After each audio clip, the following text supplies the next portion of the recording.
अभी आप कह रहे हैं कि मेरे कंप्लेन को पुलिस फाइल करे एफआईआर की शक्ल में और फिर पुलिस इन्वेस्टिगेशन करे। नहीं, आप सीधा एप्लीकेशन फाइल करें अदालत में और अदालत बन जाएगी पुलिस। समझे बात को आप? अदालत बनेगी पुलिस, अदालत लेगी संज्ञान, अदालत इन्वेस्टिगेशन को आगे बढ़ाएगी और डे टू डे इन्वेस्टिगेशन करवाएगी। मतलब जो भारतीय न्याय संहिता है उसके एक प्रावधान के अनुसार ही अगर पुलिस पर से आपको विश्वास उठ रहा है, भरोसा उठ रहा है, वो इन्वेस्टिगेशन में कुछ गड़बड़ कर रही है, तो आप क्या कर सकते हैं? आप सीधे अदालत का रुख कर सकते हैं। क्लाइंट ने कहा कि मिलॉर्ड, अगर आप मुझे लिबर्टी दें तो हम एप्लीकेशन फाइल कर देंगे। कहा लिबर्टी ग्रांटेड। अब लिबर्टी ग्रांट हो गया है, मतलब कि आप जो एफआईआर करने का डिमांड कर रहे हैं वो एफआईआर करने का डिमांड भूल जाइए। आप सीधा कंप्लेन लेकर के अदालत के पास आइए और कहिए कि ये हमारे साथ तथ्य हैं, ये हमारा प्रूफ है, ये सब हम आपको डॉक्यूमेंट दे रहे हैं, इसकी जांच करवा लीजिए। अब अदालत उस डॉक्यूमेंट की जांच करेगी और सीधा कंसर्न्ड इन्वेस्टिगेटिव एजेंसी को आदेश देगी और अदालत के देखरेख में वो जांच की प्रक्रिया चलेगी। कॉन्स्टिट्यूशनल प्रावधान है, नियम है, कानून है, और उसी कानून के तरफ ये किसने संकेत दिया? अदालत ने संकेत दिया उस क्लाइंट विशेष को और कहा कि श्रीमान, अगर आप तो पुलिस की डिमांड की बात कर रहे हैं, ये तो इतना गंभीर मामला लग रहा है, आपके पास एक और ऑप्शन है। पूछा उन्होंने कि क्या ऑप्शन है मिलॉर्ड? कहा कि आप एफआईआर की बात क्यों कर रहे हैं, आप सीधे अदालत को कंप्लेंट फाइल कीजिए, हम सुनेंगे, हम देखेंगे, हम जांच करवाएंगे ना।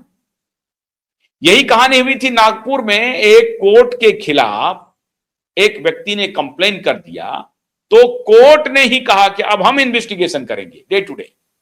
कोर्ट ने इन्वेस्टिगेशन शुरू कर दिया, विटनेस को अपने पास बुलाना शुरू कर दिया। मतलब कोर्ट का सीधा सम्मन जाएगा आप विटनेस को, और विटनेस कोर्ट में आकर के कहेगा कि नहीं नहीं हमारा ये प्रूफ है, हमारा मतलब खुद को वो अगर साबित करना चाहता है निर्दोष, तो अदालत के सामने निर्दोष साबित करे, क्योंकि अदालत के पास जो फैक्ट्स है उसके आधार पर इंक्वायरी शुरू हो जाएगी।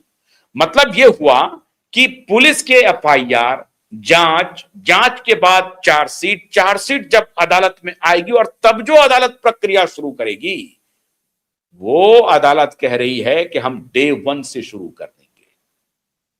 मैं एक बार फिर आपको समझाता हूं। अगर आप मान लीजिए कि पुलिस के पास गए हैं, पुलिस को आपने कहा कि ये मेरा आरोप है, इसकी जांच कीजिए। पुलिस ने आपका एफआईआर ले लिया, आपका कंप्लेन ले लिया और आपके कंप्लेन के आधार पर पुलिस ने एफआईआर फाइल कर लिया। एफआईआर फाइल हो गया। एफआईआर फाइल होने के बाद जांच शुरू हुई। जांच के मान लीजिए कि 90 दिन लग गए। 90 दिन के अंदर उनको चार्जशीट दाखिल करना होता है, तो 90 दिन के अंदर आप पुलिस ने चार्जशीट दाखिल कर दी। अब जब चार्जशीट दाखिल हो गई, उसके बाद कोर्ट चार्जशीट को पढ़ने के बाद अब कोर्ट हियरिंग शुरू करेगी कि पुलिस ने जांच करके चार्जशीट दे दिया है, उस चार्जशीट में या तो अपराधी नहीं है या अपराधी है, या अपराध जैसा प्रतीत होता है या अपराध जैसा प्रतीत नहीं होता है, या तो पूरी तरह से क्लीन चिट होगा या पूरी तरह से क्लीन चिट नहीं होगा, या थोड़ा थोड़ा क्लीन चिट होगा, थोड़ा थोड़ा संदेह रहेगा। जो भी बात होगी उस चार्जशीट में पुलिस अपने जांच रिपोर्ट में लिख करके अदालत को हैंडओवर करेगी और फिर अदालत उस पर इंक्वायरी और हियरिंग दोनों शुरू करेगी। इंक्वायरी मतलब कि पुलिस की जांच रिपोर्ट सही है या गलत है, इसको, और फिर जो दूसरा पक्ष होगा उसको, दोनों पक्ष के तर्कों को सुनेगी और फिर हियरिंग शुरू होगी। मतलब 90 दिन के बाद जो प्रोसेस हो सकता है एफआईआर रजिस्टर होने के बाद की बात में कह रहा हूं, वो अदालत कह रही है कि इतने प्रोसेस को आप बाईपास कर सकते हैं, तो आप एफआईआर के चक्कर में क्यों पड़े हुए हैं? भूल जाइए एफआईआर को और पुलिस की चार्जशीट को, पुलिस के इन्वेस्टिगेशन को। कंप्लेन लाइए और हम प्रोसीडिंग शुरू करते हैं, हियरिंग शुरू कर देते हैं। मतलब जिसके खिलाफ आपने शिकायत की है, कोर्ट का सम्मन चला जाएगा, कोर्ट उनको तलब कर लेगी, कोर्ट मॉनिटर्ड, अब हियरिंग शुरू हो गई, इंक्वायरी शुरू हो गई, कोर्ट करेगी। और अगर कोर्ट उसमें पुलिस पार्टी है उस केस में, पुलिस को बुला लेगी, और पुलिस को बुला लेगी, डॉक में खड़ा कर देगी, बोलेगा भैया ये रिकॉर्ड्स हैं, इसके बारे में तुम्हारा क्या कहना है।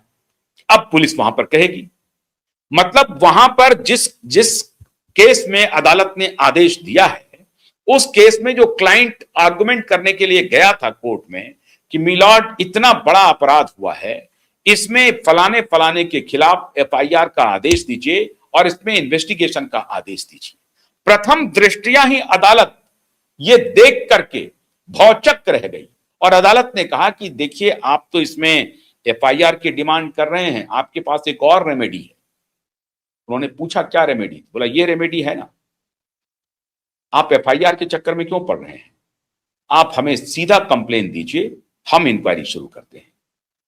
इसका मतलब वो 90 दिन का प्रोसेस और चार्जशीट का प्रोसेस शिथिल पड़ेगा और सीधा हियरिंग शुरू हो जाएगी। अब सीन 2 आ जाइए। सीन 2 क्या हुआ? इसी केस के आधार पर सतीश सालियान के वकील श्रीमान तैयारी कर रहे हैं।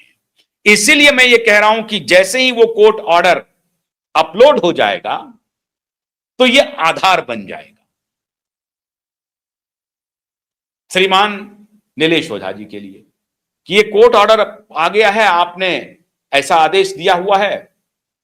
अब इसी आदेश पर दिशा केस में भी एफआईआर की प्रक्रिया को सरपास कर जाइए और सीधा हियरिंग शुरू कर दीजिए। मिलॉर्ड, डिटेल्स हम आपको दे रहे हैं, आप पुलिस को सम्मन भेज दीजिए, जिस जिस पुलिस वाले का मैं नाम बोल रहा हूं उनको बुला लीजिए डॉक में, और ये हमारा सबूत है, सबूत पर हियरिंग शुरू कर दीजिए। 2 दिन और इंतजार कीजिए, मैक्सिमम 2 डेज। इसीलिए मैंने कहा ना, तू डाल डाल हम पात पात। पॉलिटिकल स्टॉक खत्म किया, इकोनॉमिक स्टॉक खत्म किया, और अब जुडिशियल स्टॉक तुम्हारा जो है, जिसमें तुम बचने की कोशिश कर रहे हो, कोई दरवाजा हम लोग देने वाले नहीं। बस ये अपलोड होने दीजिए हाई कोर्ट के वेबसाइट पर, जहां पर कि एफआईआर की प्रक्रिया को सरपास करके सीधे कोर्ट ने सुनवाई का आदेश दे दिया है। यही आधार बनेगा दिशा केस का भी। इसलिए either court should pass the order और court should start direct hearing in the matter of Disha case also. It is going to be imperative now, और पर्टिनेंट भी है। क्यों? क्योंकि केस लॉ हो जाएगा ना, एक दृष्टांत आ जाएगा कि देखिए, आपके ही अदालत ने आदेश दिया है जिसमें एफआईआर को आपने सरपास किया है, और जब एफआईआर को सरपास किया है और जब आप ये काम कर सकते हैं तो यहां भी कर दीजिए। यहां तो एफआईआर को सरपास करने का आपके पास सीधा सीधा राइट इसलिए है क्योंकि इस केस में तो पुलिस ने इन्वेस्टिगेशन कर लिया है। एक इन्वेस्टिगेशन रिपोर्ट जो आपको सबमिट नहीं कर रही है पुलिस, वो इन्वेस्टिगेशन पुलिस कर चुकी है, कंक्लूजन पर पहुंच चुकी है कि नहीं, ये तो एक्सीडेंटल डेथ था। तो यहां तो इस एफआईआर को सरपास करने का पूरा आधार मौजूद है। उस केस में तो एफआईआर को सरपास करने का आधार नहीं है, क्योंकि अभी उसमें कोई इन्वेस्टिगेशन हुई नहीं है, और उस इन्वेस्टिगेशन को अदालत कह रही है कि मैं अपने पास ले लूंगा, मैं इसको इन्वेस्टिगेट करूंगा, क्योंकि ये बहुत ही खतरनाक मुद्दा है, ये बहुत गंभीर मामला है। तो ठीक उसी प्रकार से यह भी एक गंभीर मामला है, चूंकि पुलिस ने इसमें एक्सीडेंटल डेथ रिपोर्ट फाइल करके मैटर क्लोज कर दिया है और उसी पर संदेह उठाया गया है, इसीलिए उसी पुलिस को फिर से एफआईआर के आदेश देकर के कुछ नहीं मिलेगा। मिलेगा तो हम लोग तो उनको मजबूर कर देंगे, लेकिन आप सीधा सीधी यह आदेश दे दीजिए, आप कह दीजिए कि नहीं, कंप्लेन लाइए और हम सीधा हियरिंग शुरू करते हैं।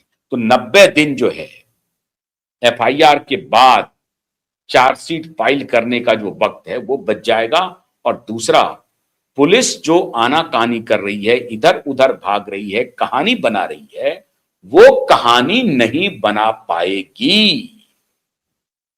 इसलिए मैंने कहा बहुत बड़ी खबर आपके लिए लाया हूं दिशा के सुशांत केस में कि एफआईआर अगर नहीं हुआ तो ये मत समझिएगा कि बैटल हम लोग लूज कर रहे हैं। एफआईआर अब नहीं होगा और अच्छा होगा, तब हम कोर्ट पर यह जिम्मेदारी डालेंगे कि आपको सुनवाई करनी पड़ेगी और ये आधार बनेगा क्योंकि आपका ही आदेश है फलाना फलाना केस में जिसमें आपने एफआईआर को बाईपास किया है और डायरेक्ट केस की हियरिंग आपने शुरू की है। तो 1-2 दिन और इंतजार कर लीजिए, उस ऑर्डर को अपलोड होने दीजिए। जैसे ही वो ऑर्डर अपलोड बनेगा हमारे पास नजीर आ जाएगा, एग्जाम्पल आ जाएगा, उदाहरण आ जाएगा और तब अदालत को या तो एफआईआर के आदेश देने पड़ेंगे या अदालत को ये रुख अख्तियार करना पड़ेगा और हमें उम्मीद है कि अदालत कोई ना कोई तो रुख अख्तियार करेगी। इसीलिए जीत के करीब धीरे धीरे हम लोग पहुंचते जा रहे हैं। धैर्य बनाए रखिए, लड़ाई जारी रखिए। बहुत बहुत शुक्रिया। नमस्कार।